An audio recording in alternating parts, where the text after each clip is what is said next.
Ngayong araw nga pala mga tol, gagawa naman tayo ng sumang malagkit. Konti lang yung sangkap na gagamitin natin. Alaska malapot, 208 grams. Siyempre gata, isang piraso lang. Siyempre gagamitin tayo ng Eden. Gagamitin tayo ng ube, food coloring. Siyempre gagamitin tayo ng gunting. Wala ang ating dahon. Siyempre gagawa tayo ng suman, di ba? Gagamitin tayo ng tali. Mamaya nyo malalaman kung para saan yan. Siyempre gagamit tayo ng malagkit na may konting bigas. Bale, ang total yan ay 1/4 lang. Okay?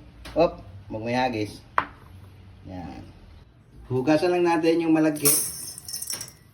Ayusin ko na yung elastic, oh. Mga 2 hugas lang, pwede na yon.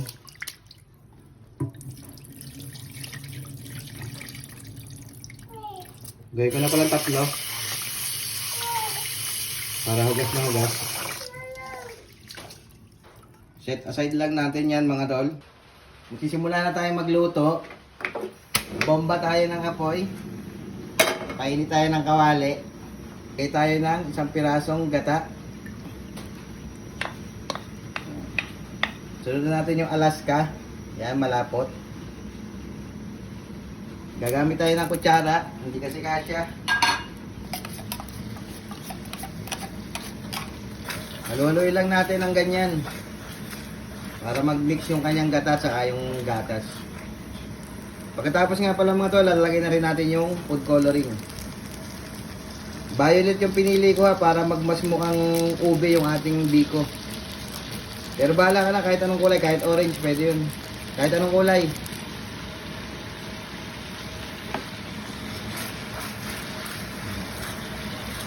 Tol, halo-haloin lang natin. Ayan. Nakikita nyo na ba yung parang violet? Ayan. Para mas mukhang mas magmukhang ube yung ating biko. Pero kung yung gatas nyo ay may ube na, may nabibiling ganon, mas pwede yon, mas lalong mas masarap. Kaso wala akong mabilan dito eh. Kaya ginawa ko na lang muna na paraan na Ayan. At kapag ganyan na itsura niyan, medyo lumalapot na, pwede natin ilagay yung ating malagkit na may konting bigas.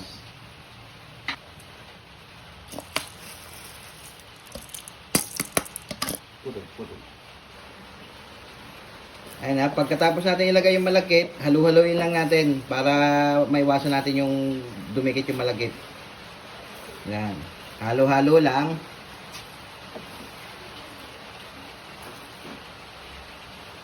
Oh. Ayan guys, pagka ganyan na itsura nyan, ibig sabihin nyan, hindi pa yung luto ha. Hahaluin pa natin. Siguro mga around 30 to 45 minutes. Halo-halo lang. Cut ko muna yung video ha. Baka mainip ka eh. At kapag ganyan na itsura niya mga tol, pwede na natin yan ibalot sa dahon. Meron pa tayong gagawing luto mamaya. Ayan mga tol, kitang-kita nyo naman. Yan. Kahawig na kahawig ng biko. Pero ibang biko ang gagawin natin. Ayan mga tol, painitan lang natin yung dahon para hindi masyadong mapunit. Balik-balik na rin lang natin, painitan lang natin ng konti. Ayan na mga tol, nagtakal lang ako ng... Bahala na kayo kung gaano kadami ang ilalagay nyo na malagkit. Ayan. Lalagay lang natin yung cheese dyan sa loob. At pagkatapos yan mga tol, yan, ganyan. Parang ibibilog lang natin ng papaloob. Ayan. Parang suman din mga tol ang gagawin natin. Ang kaibahan lang ay mayroon cheese yan sa loob. Masusubukan natin kung anong lasa niyan mamaya. Bali ang huhusga ng lasa niyan ay yung mga anak natin. Siya magiging hurado mamaya.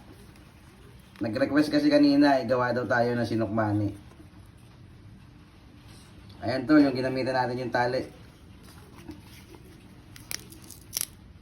Bali, first time lang namin ginawa ito mga tol, kaya medyo nahihirapan kami. Sa mga makakapanood dito, pwede nyo itong gayahin at pwede nyo gawing pangkabuhayan. kung malapit na rin mahatak ang inyong mga ari-arian, ay pwede nyo itong idagdag sa inyong negosyo. Ayan mga tol. Ito na yung suman nating, ano ang tawag ulit? Ube. Yan. Oh, mukhang masarap yan. Mamaya, i-steam na lang natin mamaya.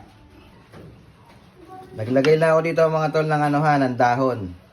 Ayun na mga tol, natapos na natin ibalot lahat yung mga malagkit.